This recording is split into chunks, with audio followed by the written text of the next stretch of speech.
سبحان الله رب العرش العظيم والحمد لله رب العالمين. فقد قال الله تعالى في القرآن العظيم والفرقان المجيد: وإن تعدوا نعمة الله لا تحصوها إن الله لغفور رحيم.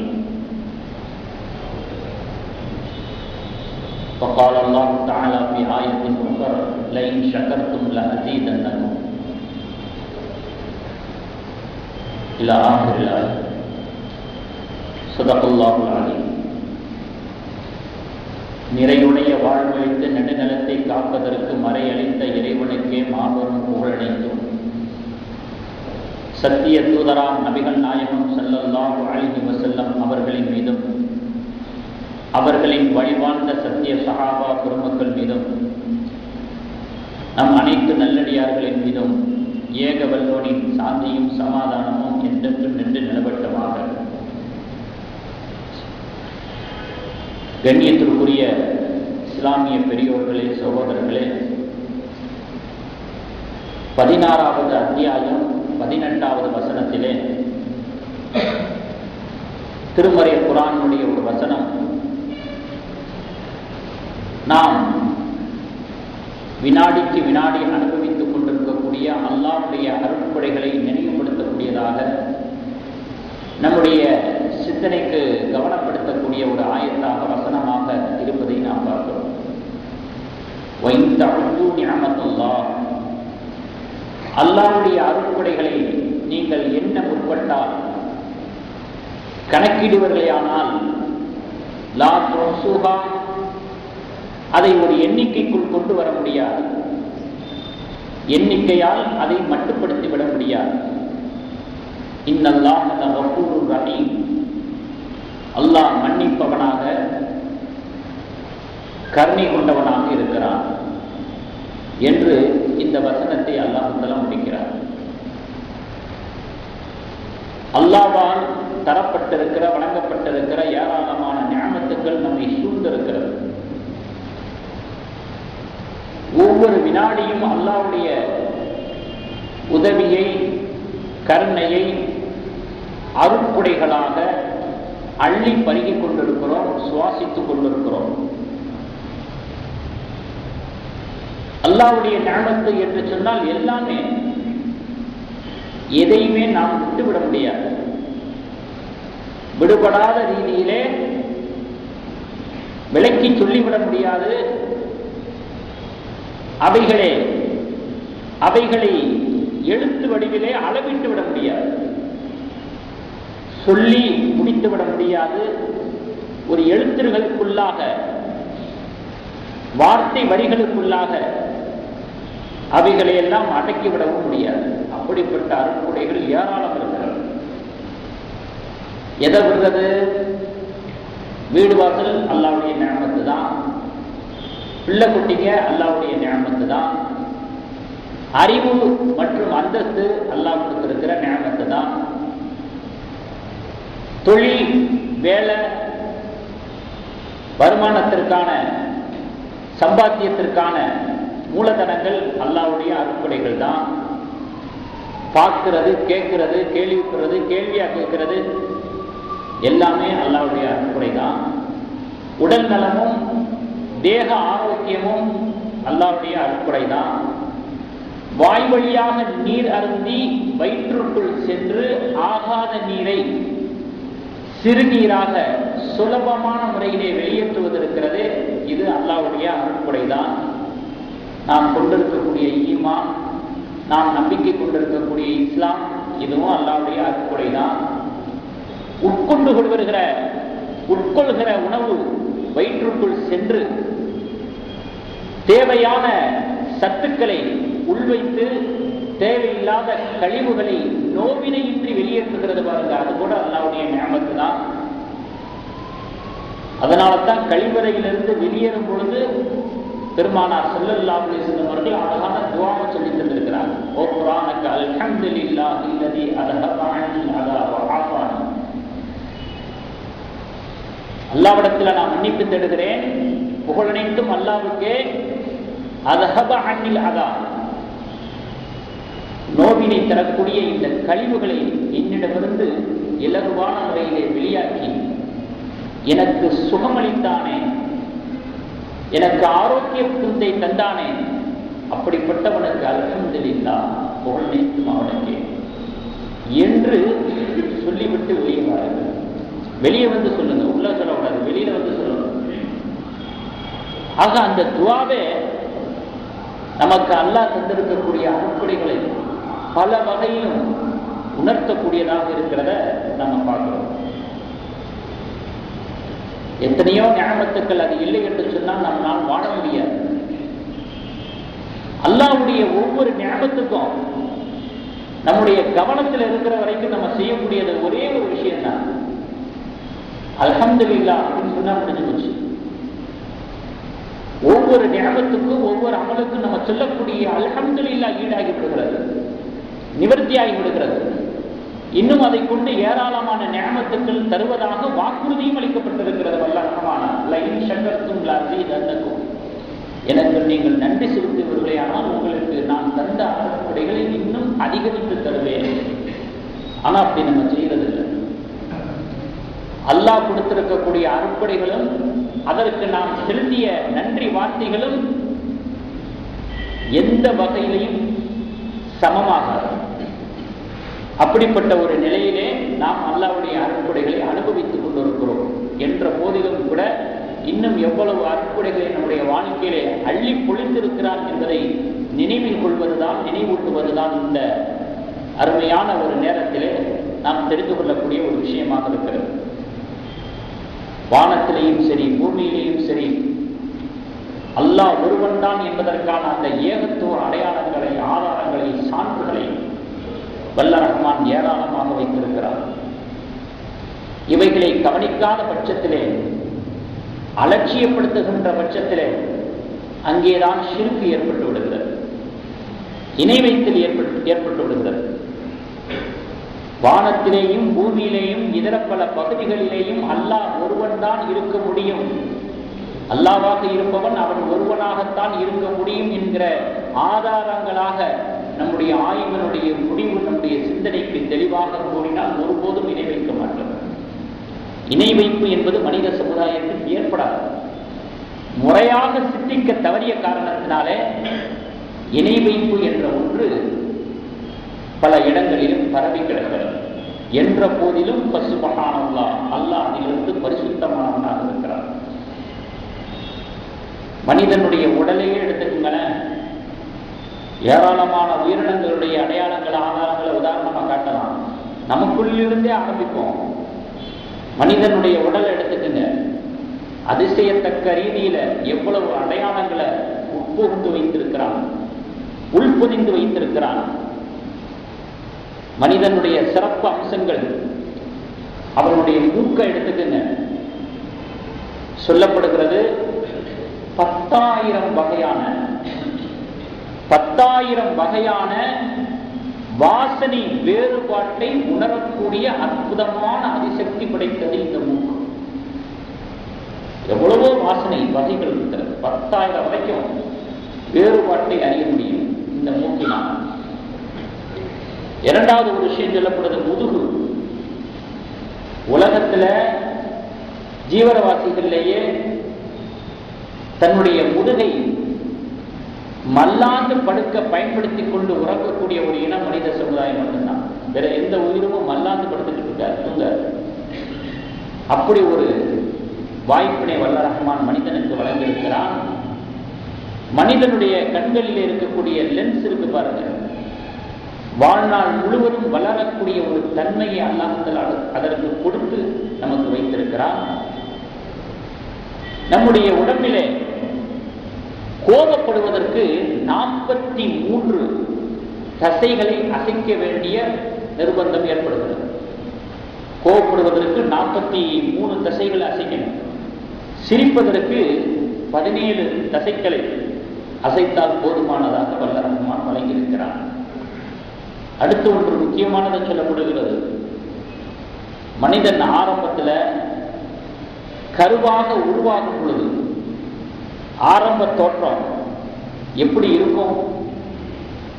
எப்படி இருப்பதாக நம்மால் யூகிக்க முடிகிறது? ஆரம்பத்தில் கருவாக உருவாகும் பொழுது ஒரு குண்டூசியினுடைய தலையளவுக்கு தான் இருப்பான். மனிதனுடைய ஆரம்பம் ஒரு குண்டூசியினுடைய தலையளவு. அதில் இருக்கக்கூடிய அணுல விந்தாகி விருட்சமாகி வளர்ச்சியாகி உருவாகி வெளியாகி வெளியில வந்ததுக்கு பிறகு அல்லாஹ்வுடைய வல்லமையை ஏற்க மறுக்கிறார். அல்லாஹ்வுடைய வல்லமையை மறுத்து பேசுகிறார். எங்கிருந்து வந்தோம், எதிலிருந்து வந்தோம், எப்படி வந்தோம், டோட்டலா மறதி. அல்லாஹ்விடத்துல ஜம்பம் பேசுறான். அல்லாஹ்விடத்துல இருக்கிறானா, அவனால முடியுமா? தன்னுடைய படைப்பினுடைய மூலத்தை மறந்தவன், மறுக்கக்கூடியவனாக ஆகிவிடுகிறான். உபய் இப்னு கலப் என்பவன் பெருமானார் ஸல்லல்லாஹு அலைஹி வஸல்லம் அவர்களிடத்திலே வந்து ஒரு மக்கி போன எலும்பை காட்டி, அல்லாஹ்வுடைய தூதராக தன்னை கூறிக்கொண்டிருப்பவரே ஏளனமா கேட்கிறான், இந்த மக்கி போன எலும்பிலிருந்து உயிர் வருமா? இந்த மக்கி போன எலும்பிலையும் உயிர் கொடுக்க முடியுமா அப்படின்னு சொல்லி கேட்டான். 16வது அத்தியாயம் 4வது வசனத்தில் அல்லாஹ் அதுக்கு பதில் சொல்றான். கலக்கல் இன்சான மின் நுதுஃபத்தின் ஃபைதா ஹுவ ஹஸீமுன் முபீன். மனிதா, பழசு மறந்துடுச்சோ?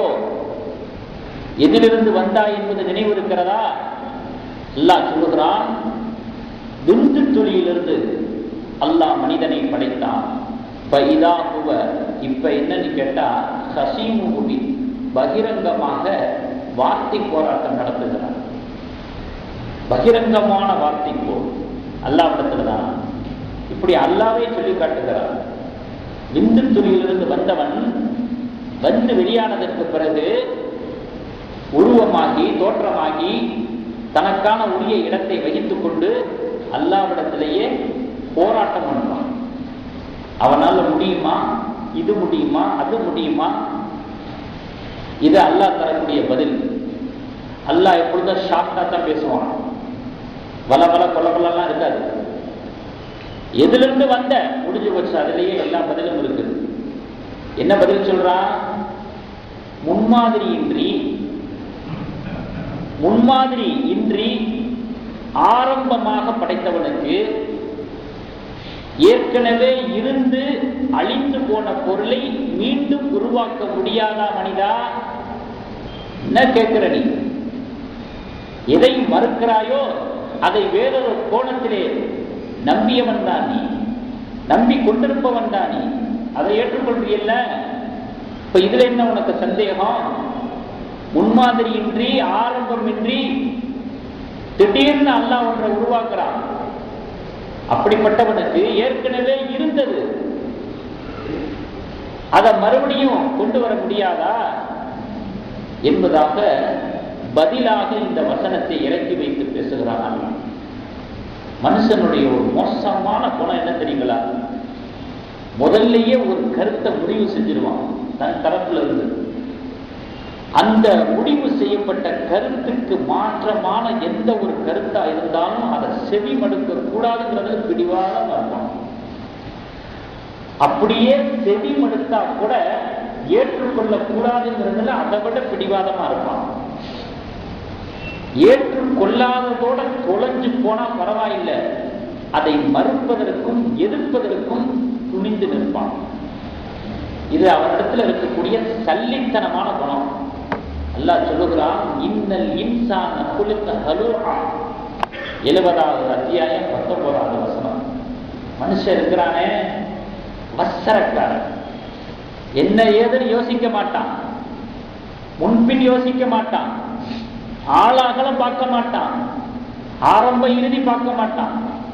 தான் மனசுல ஏற்கனவே முடிவு செஞ்ச விஷயத்தை நிலைப்படுத்துவதற்கும் உறுதிப்படுத்துவதற்கும் சத்தியத்தை அலசணுங்கிற ஆர்வம் இல்லை, உண்மையை தெரிஞ்சுக்கணுங்கிற விவேகம் இல்லை, உடனே மறுக்கிறது. மனிதன் அவசரக்காரனாக படைக்கப்பட்டிருக்கிறான். இதா மஸ்ஸஹு ஷர்ரு ஜஸூஆ. அவனுக்கு ஏதாவது ஒரு தீங்கு ஏற்பட்டா பதறான், பதட்டம் அடைகிறான். வைதா மஸ்ஸகுல் கைரு மனோஆ, நல்லது ஏதாவது கிடைச்சிருச்சுன்னா இதே மாதிரி மற்றவங்களுக்கும் கிடைக்கக்கூடாதுன்னு தடுத்து வச்சுக்கிறான். எப்படி புத்தி வர, கெட்டது ஏற்பட்டால் தீயது ஏற்பட்டால் பதறுகிறான், பதட்டம் அடைகிறான். அவனுக்கு ஏதாவது நல்லது கிடைச்சிச்சுன்னா இதே மாதிரி மற்றவனுக்கு கிடைச்சிடக்கூடாது அப்படின்னு தடுத்து வைத்துக் கொள்கிறான். இதுதான் மனிதனுடைய புத்தி. இப்ப ஏற்கக்கூடாதுன்னு முடிவு பண்ணவன், மறுத்து விட வேண்டும் என்று முடிவு பண்ணவன், அவனுக்கு எத்தனை ஆதாரங்களை அடுக்கி வைத்தாலும் எடுத்து வைத்தாலும் எல்லாம் சமந்தான். அப்படிங்கிற ஒரு கோணத்துல உபயோக கலப்புக்கு அல்லாஹ் தஆலா சொல்லுகிறான், இந்த மக்கி போன எலும்புலையும் உயிரை கொண்டு வர முடியுமான என் தூதர்கிட்ட நீ கேட்கிறிய, நீ எதிலிருந்துப்பா வந்த? அப்படிங்கிறதா இந்த ஆயத்தின் மூலமாக வல்ல ரஹ்மான் எடுத்து வைக்கக்கூடிய ஒரு கேள்வியாக இருக்கிறது. அப்ப இந்த மாதிரி ஒரு சமயத்துல இப்படி வரட்டு வாதம் பண்ணிக்கிட்டு இருக்கிற ஒரு இடத்துல அல்லாஹ் பதில் சொல்லக்கூடிய ஒரு வழிமுறையை எப்படி அமைச்சிருக்கிறான் பாருங்க. இது நமக்கு நல்ல ஒரு அட்வைஸ். அல்லாஹ் சொல்லக்கூடிய பதில் சொல்லக்கூடிய அந்த முறை இருக்கு பாருங்க, இது நமக்கு நல்ல ஒரு படிப்பினை. மக்களிடத்துல ஒரு விஷயத்தை சொல்லும் பொழுது எடுத்த உடனேயே வாத பிரதிவாதத்தை வச்சிடக்கூடாது, ஏற்க மாட்டாங்க. முதல்ல நம்ம என்ன செய்யணும் தெரியுமா?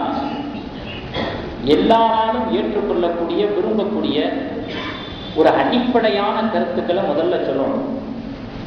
யாராலும் மறுக்க முடியாத அடிப்படை விஷயங்கள் இருக்குது பார்த்தீங்களா, அந்த அடிப்படை விஷயங்களை வச்சு அதற்கான சான்றுகளையும் ஆதாரங்களையும் காட்டி அதுக்கு பிறகுதான் தன்னுடைய வாதத்தை எடுத்து வைக்கணும், வாதத்தையும் பிரதிவாதத்தையும்.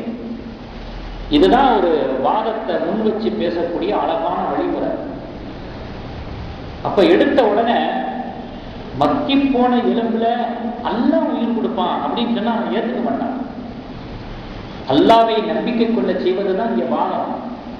எடுத்த உடனே அல்லாஹ் அப்படி சொல்லல, அவன் அப்படி சொன்னா கூட அதுக்கு பதில் அப்படி சொல்லல, அல்லாஹ்னால முடியுப்பா அப்படின்னு பட்டுன்னு வாதத்தை உடைக்கல. எங்கிருந்து அல்லாஹ் வர்றான் அவனுக்கு பதில் சொல்றதுக்கு? மனிதனை அல்லாஹ் விண்ணிலிருந்து படைத்தான். மறுக்க முடியாத, இது எல்லாராலும் ஏற்றுக்கொள்ள விஷயமாச்சே. அல்லாஹ்வை மறுக்கிற மாதிரி அதை மறுக்க முடியுமா? அல்லாஹ்வை ஏற்க மாட்டேன் அப்படின்னு சொல்றது மாதிரி விண்ணிலிருந்து மனுஷன்லாம் வரல அப்படின்னு உபயோக கலப்பு சொல்ல முடியுமா? அவனால் ஏற்றுக்கொள்ளப்பட்ட ஒரு விஷயத்தை முதல்ல முன்வைக்கிறான், ஆதாரத்தை அடுக்கிறான். இதை அல்லாஹ்வால செய்ய முடியும் என்கிற பொழுது ஏற்கனவே இருந்து வாழ்ந்த மடிந்த ஒன்றை மீண்டும் கொண்டு வர அல்லாஹ்வால முடியாதா அப்படிங்கிறதாக அல்லாஹ் இந்த வசனத்தின் மூலமாக சொல்லுகிறார். இப்படியாக ஏராளமான ஞானத்துக்களை நாம் மறைத்தாலும் மறுத்தாலும் அவனால் நமக்கு ஆயிரம் ஆயிரம் தரப்பட்டிருக்கிறது என்பது உண்மையான ஒரு விஷயம், நிஜத்திலும் நிஜமான ஒரு விஷயம். இப்படி வல்ல ரஹ்மான் மனிதனை படைச்சதோட நிறுத்திடாம விட்டுடாம அவனுடைய வாழ்வாதாரத்திற்கான விஷயங்களுக்கான ஏற்பாடுகளையும் செய்து வைத்திருக்கிறான். அதையும் வல்ல ரஹ்மான் அடுத்தடுத்த வசனங்களிலும் சொல்லி காட்டுகிறார். 16வது அத்தியாயம் 63வது வசனம். அஃபரஐதும் மா தஹ்ருஸூன் அஅன்தும் தஸ்ரஊனஹு அம் நஹ்னு ஸாரிஊன். நீங்கள் விதைக்கிறீர்களே, நீங்கள் விதைப்பதை பார்த்தீர்களா? அப்படி விதைப்பதின் மூலமாக முளைக்குதே, நாம் முளைப்பிக்க செய்கிறோமா அல்லது நீங்கள் முளைப்பிக்கிறீர்களா?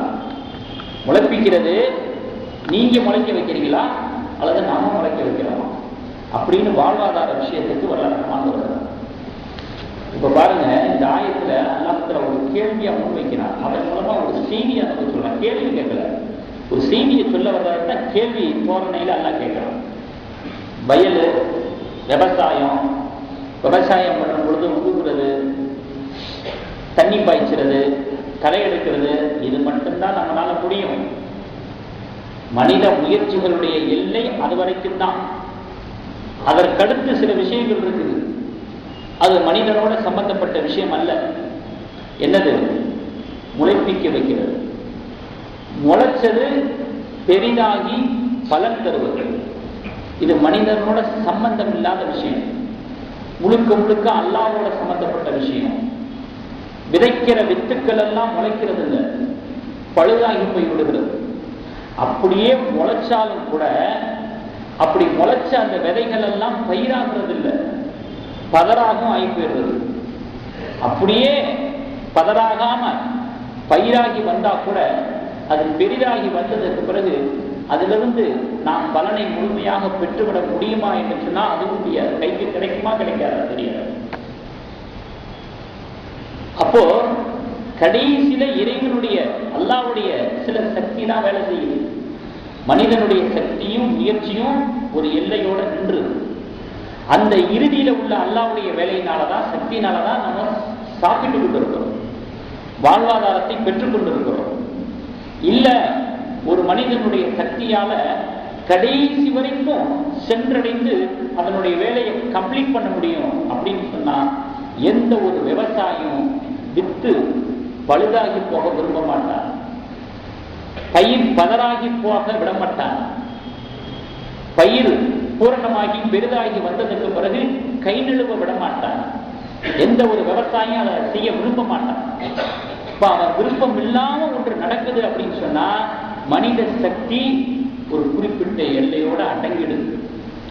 அதற்கு மேல் உள்ள சக்தியில தான் இந்த ஜீவாதாரங்கள் நமக்கு கிடைத்துக் கொண்டிருக்கிறது என்பதைத்தான் வல்ல ரஹ்மான் சொல்லுகிறான். அஃபரஅய்தும்மா தஹருஸூ, நீங்கள் விதைக்கிறீர்களே, நீங்கள் விதைப்பதை பார்த்தீர்களா என்று வல்ல ரஹ்மான் ஒரு கேள்வி வினாவாக எடுத்திருக்கிறார்.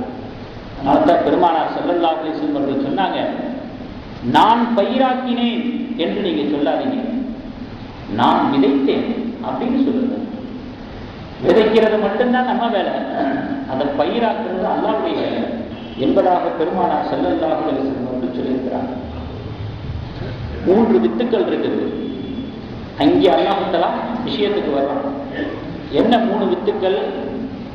பூமியில விதைய போடுறான், வித்தை போடுறான், அது பயிராகி வந்து விடுகிறது. ஆரம்பத்தில் நம்ம சொன்னது மாதிரி அது அல்லாஹ்வுடைய வேலை. மனிதன் பீற்றிக் கொள்ளும்படியாக எந்த ஒரு விசேஷமும் அதில் இல்லை. அப்ப நிலப்பகுதியில பூமியில விதையை போட்டா பயிராகிடுது, கர்ப்பப்பையில விதையை போட்டா பிள்ளையாகிடுது, குழந்தையாகிடுது. அங்கே வெள்ளாமை ஏற்படுற மாதிரி இது ஒரு வெள்ளாமை தான். 2 விதையிலேயே 2 வெள்ளாமை. இதே மாதிரி கபர்ல மண்ணறையில ஏற்கனவே எலும்பு கிடக்குது.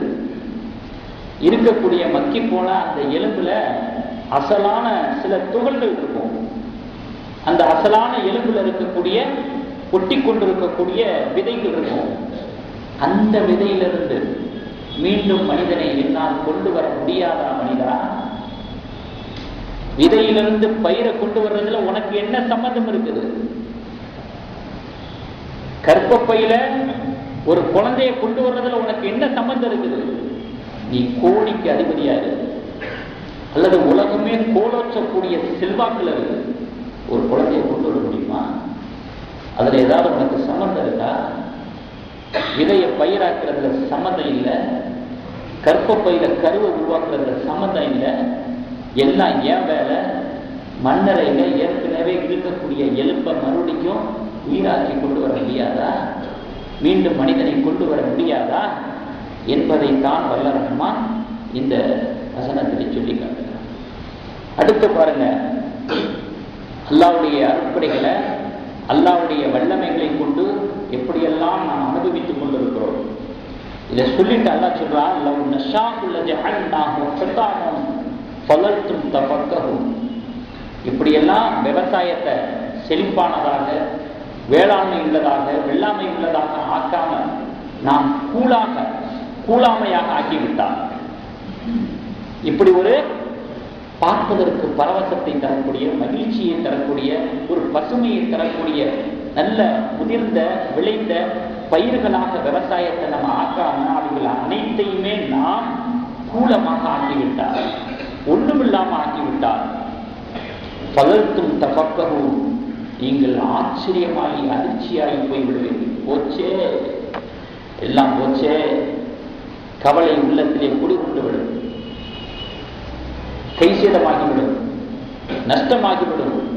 இப்படியெல்லாம் நான் பண்ணலையே, அப்படியெல்லாம் உங்களுடைய முயற்சியை நான் வீணடிக்கலையே, அப்படிப்பட்ட என்னை நீங்க நினைக்க வேண்டாமா? எனக்கு நன்றி செலுத்த வேண்டாமா?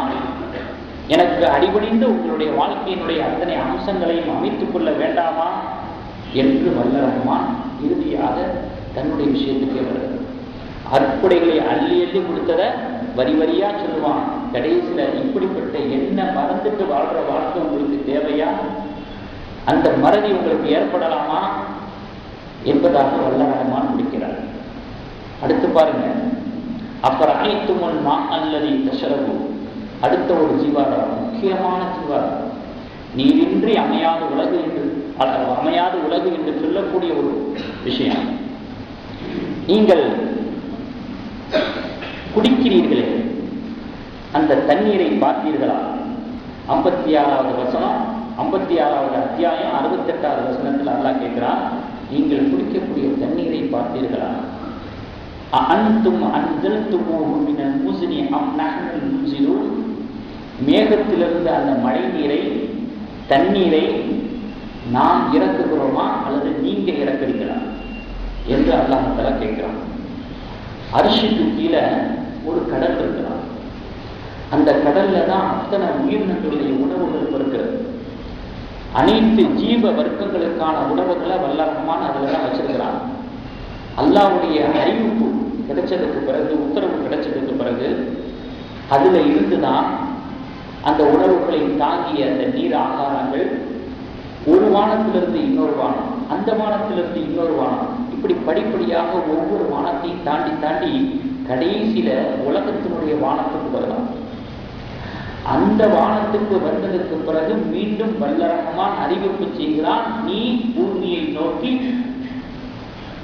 வர்ஷித்துக்கொள், பூமியை நோக்கி சென்று விடு அப்படின்னு மறு அறிவிப்பு மீண்டும் வரும் பொழுது அதுக்கு பிறகுதான் அந்த நீர் இறங்க ஆரம்பிக்குது.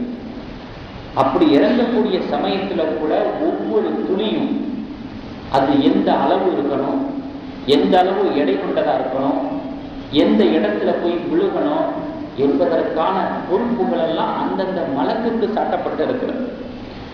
மலக்குனுடைய மேற்பார்வையில பொறுப்புல தான் நீருடைய அளவு, நீருடைய எடை, நீர் விழக்கூடிய இடம், இவைகளெல்லாம் முடிவு செய்யப்பட்டு இறங்கும்.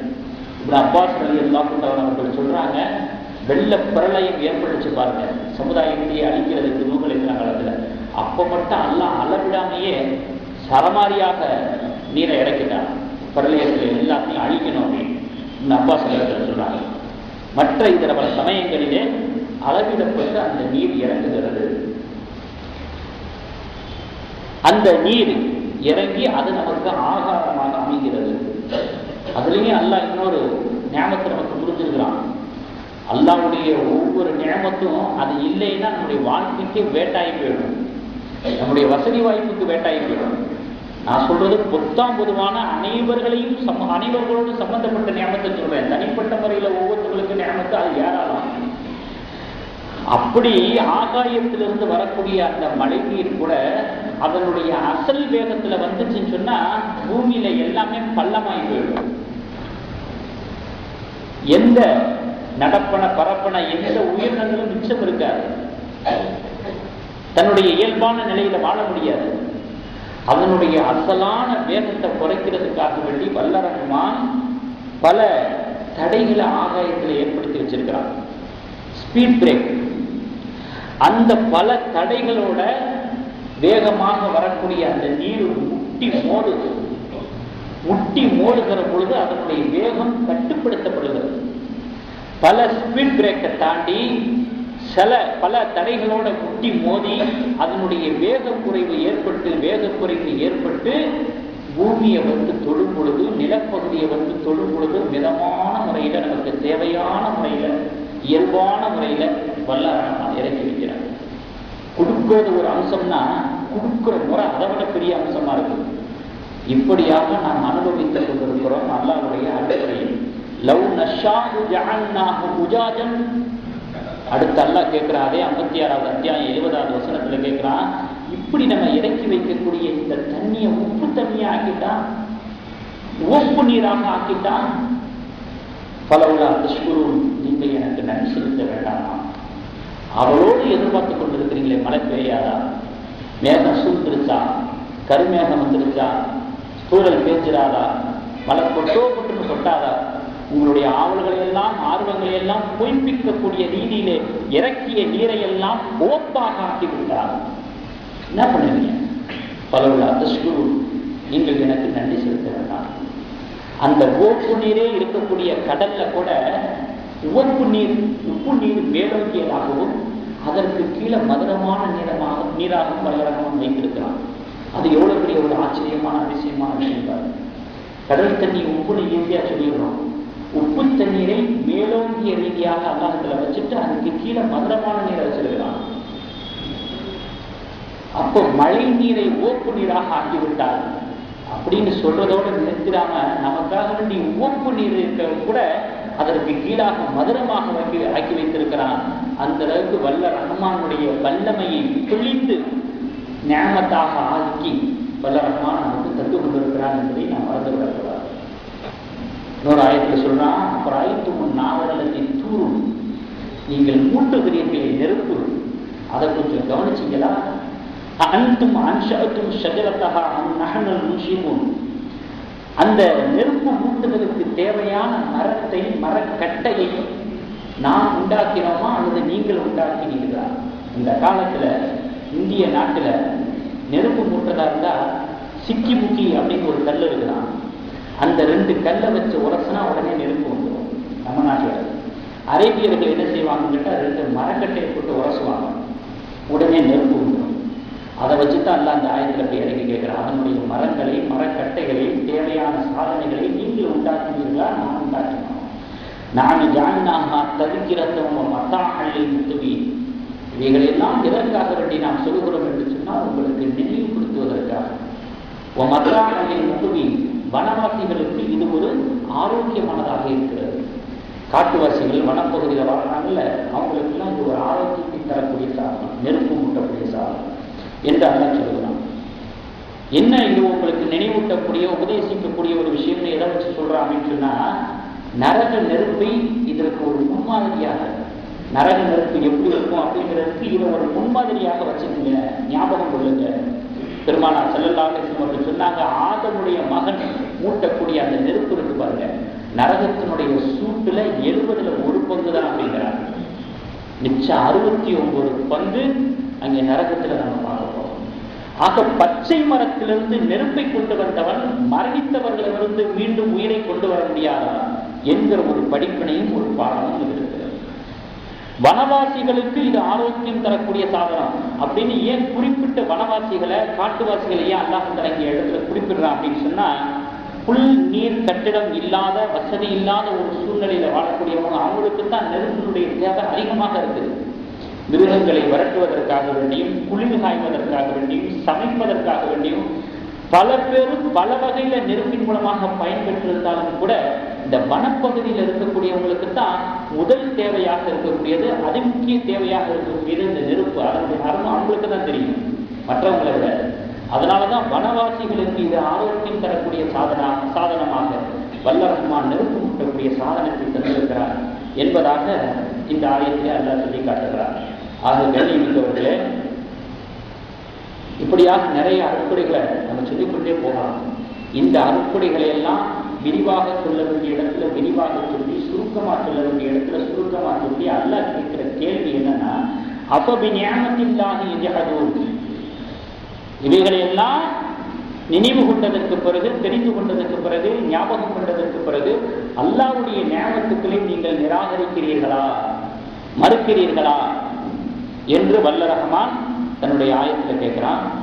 வமா பிக்கும் மின் நிஅமத்தின் ஃபமினல்லாஹ், நீங்கள் எதை அனுபவித்தாலும் சரி, எந்த அருட்கொடைகளை நீங்கள் சுவித்தாலும் சரி, ஃபமினல்லாஹ், எல்லாமே நீங்கள் அல்லாஹ்விடமிருந்து பெற்றது என்பதாக வல்ல ரஹ்மான் தீர்ப்பளிக்கிறார். அப்போ யாருமே இது அல்லாஹ்வால கொடுக்கப்படலை, இது அல்லாஹ்வுடைய அருட்கொடை இல்லை அப்படின்னு யாரும் மறுக்க போறதில்லை. நம்ம எப்படி மறுத்துக்கிட்டு இருக்கிறோம், எப்படி நிராகரிச்சுக்கிட்டு இருக்கிறோம்னா, நம்முடைய சிந்தனைகளால் செயல்களால் நிராகரிக்கிறோம். வாய்மொழியாக யாரும் மறுக்க போறதில்லை. மறுக்கிறவங்க முஸ்லீமா இருக்க முடியாது. அப்ப எப்படி மறுக்கிறோம் அப்படின்னு சொன்னா, வாழ்க்கையை தான் தோன்றித்தனமாக அமைத்துக் கொள்வதன் மூலமாக மறுக்கிறோம். வாழ்க்கையை தன்னுடைய சுய இஷ்டப்படி தீர்மானிப்பதன் மூலமாக, நிர்மாணிப்பதன் மூலமாக அல்லாஹ்வுடைய அருட்கொடையை மறுக்கிறோம். அந்த மறுப்புக்குத்தான் அல்லாஹ் இங்கே கண்டனம் தெரிவிக்கிறார். என்னுடைய அருட்கொடைகளை அள்ளி பருகிறீங்க, பகிரங்கமாக கொடுக்குறேன், மறைமுகமாக கொடுக்குறேன். ஆனா நீங்க பகிரங்கமாகவும் மறைமுகமாகவும் எனக்கு எதிராக செயல்படுறீங்களே, என்னை அதிருப்திப்படுத்துவதில் முயலுகிறீர்களே, அப்ப என்னுடைய அருட்கொடைகளை மறுக்கிறீங்களா, நிராகரிக்கிறீங்களா என்றுதான் வல்ல ரஹ்மான். ஒரே ஒரு விஷயத்தை நம்ம தெரிஞ்சுக்கணும். நம்ம எவ்வளவுதான் சிரமம் மேற்கொண்டு வாழ்நாள் முழுவதும் ஒரே இடத்துல இருந்து அமல் செஞ்சாலும் கூட அல்லாஹ்வுடைய அருள் இல்லாம சொர்க்கத்துக்கு போக முடியாது. நாம் செய்யக்கூடிய இபாதத்துக்கள், அமல்கள் எல்லாம் சுவனத்தினுடைய சீட் அல்ல, டிக்கெட் அல்ல. அல்லாஹ்வுடைய அருள் தான் நுழைவுச்சீட்டு. அந்த அல்லாஹ்வுடைய அருளை பெறுவதற்குத்தான் நாம் ஏராளமாக அமல்களை செய்து கொண்டிருக்கிறோம். அந்த அமல்களே ஒன்றும் இல்லைன்னா எப்படி அல்லாஹ்வுடைய அருள் கிடைக்கும்? ஒரு தவசாலி வாழ்நாள் முழுவதும் மலையினுடைய உச்சியில் இருந்துக்கிட்டு இபாதத்திலேயே ஈடுபட்டுக்கிட்டு இருந்தார்.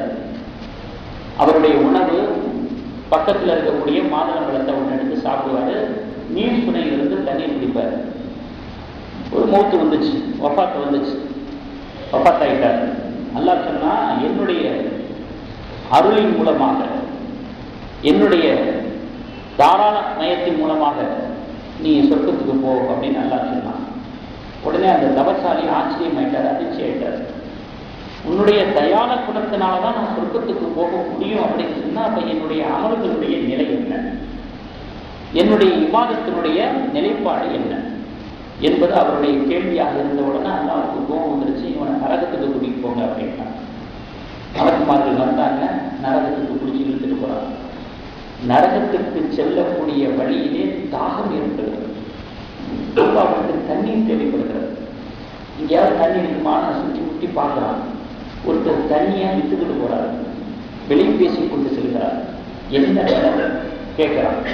அவர் சொல்றாரு, நான் கேட்கிற விலையை உன்னால கொடுக்க முடியாதுப்பா அப்படிங்கிறார். எனக்கு இருக்கிற தாக்கத்துக்கு முதல்ல விலையை சொல்லுங்க அப்படின்னு. என்ன வேலை? நீ வாழ்நாளில் செஞ்ச அத்தனை அமல்களையும் பாதத்துக்களையும் கொடுத்துட்டு ஒரு தண்ணி வாங்கி தெரியும். முடியாது, என்னால தண்ணியே தேவையில்லை அப்படின்ட்டான். சரி போ அப்படின்ட்டு மறுபடியும் கொஞ்சம் தூரம் அப்படியே நரகத்தை நோக்கி போய்கிட்டு இருக்கிறாரு. நரகம் இன்னும் நெருங்க நெருங்க நெருங்க நெருங்க வேர்த்து விரும்புக்கு போய் தாகம் அதிகமாகி போய் ஒரு அடி கூட எடுத்து வைக்க முடியாத ஒரு நிர்பந்த நிலை. உடனே அவர் தன்னுடைய குடிமை மாற்றிக்கிட்டு அமல்களை பூரா கொடுத்துட்டு தண்ணீரை கொடுங்க அப்படின்னு கேட்டு ஒரு கூட தண்ணியை குடிச்சிடுறாரு. குடிச்சதுக்கு பிறகு எல்லாம் கேட்டா, இப்போ உங்களுடைய அமல்களுடைய விலை என்னாச்சு? அவன் சொன்னா, ஒரு டம்ளர் தண்ணி தான் அப்படின்னு. என்னுடைய வாழ்நாள் முழுவதும் நான் செஞ்ச அமல்களுடைய விலை என்ன? இப்ப நான் குடிச்ச ஒரு டம்ளர் தண்ணி. சரி, நீங்க வாழ்நாள் முழுவதும் செஞ்ச அமல்களுடைய விலை, நீ இப்ப குடிச்ச ஒரு டம்ளர் தண்ணி. இப்ப ஆப்பிள் எடுத்து சாப்பிடல உலகத்துல வாழும்போது எத்தனை தடவை நான் முளைப்பித்த, நான் மரமாக்கிய, நான் தந்த கனியாகிய மாதுளம்பழத்தை வாழ்நாள்ல எத்தனை தடவை சாப்பிட்டுருவீங்க? எத்தனை தடவை அந்த நீர் சுனையிலிருந்து நீர் அறிஞ்சிருப்ப? அதுக்கெல்லாம் என்னாச்சு வேலை? அதுக்கெல்லாம் என்னாச்சு பிரதிபாரம் என்று அல்லாஹ் கேட்டு, இப்ப என்னுடைய தயால குணத்தால சொர்க்கத்துக்கு போயிருந்ததாக அவர் ரஹ்மான் சொல்லுவாங்க. இதே மாதிரி நம்ம முக்கிய மூழ்கி விவாதத்துல ஈடுபட்டாலும் கூட இந்த அல்லாஹ்வுடைய அருளை நெருங்குவதற்காக, அல்லாஹ்வுடைய கிடைத்தல் பார்வை கிடைப்பதற்காக, அவர்களுடைய கருணை வலைக்குள் நாம் உள்வருவதற்காகத்தான் இந்த இபாதத்துக்களை செய்யறோம். அந்த இபாதத்திலே பலகீனமாக இருந்துச்சுன்னா, பற்றாக்குறையா இருந்துச்சுன்னா, ஒட்டு உறவு இல்லாமல் இருந்துச்சுன்னா, அப்புறம் எப்படி நம்ம ஜெயம் பெற முடியும்? எப்படி ஈடற்ற பெற முடியும்? எப்படி நம்ம சுபச்சீகை மறுமையில கேட்க முடியும்? அதனால அல்லாஹ்வுடைய அருளை கொண்டுதான் நம்ம சோழ செல்ல முடியும் என்ற பட்சத்திலே நம்முடைய இபாதத்துக்களை உரமாக, தரமாக, உறுதியாக, ஸ்ட்ராங்காக அமைத்துக் கொண்டு இஹ்லாஸை மையமாக வைத்து சிறு அமல்களாக இருந்தாலும் சரி அல்லாஹ்வுக்காக என்கிற அடிப்படையிலே நாம் நம்முடைய அமல்களில் ஈடுபட வேண்டும். ஒவ்வொரு நியமத்துக்களை நாம் அனுபவிக்கிற பொழுதெல்லாம் அல்ஹம்துலில்லாஹ் என்று சொல்ல வேண்டும். அல்லாஹ்வுடைய சிந்தனையை கொண்டு வந்து அதை அனுபவிக்க வேண்டும். இப்படிப்பட்ட ஒரு மனோநிலையை நம்முடைய உள்ளத்திலே திடகாத்திரப்படுத்திக் கொண்டால் வல்ல ரஹ்மான் நம்முடைய அருட்கொடைகளை கொடுத்ததற்கு ஒரு நன்றியாக அதை பாவித்துக் கொள்வான். அதனுடைய அடிப்படையில் அவனுடைய அருள் நமக்கு திட்ட கிடைத்து வல்ல ரஹ்மான் அதன் மூலமாக நமக்கு மறுமையிலே சுவனத்தை தருவானாக என்று அல்லாஹ்விடத்திலே பிரார்த்தித்தவனாக உடன்படுத்திக் கொள்கிறேன். வாசல் தரவனாக இருக்கிறார்.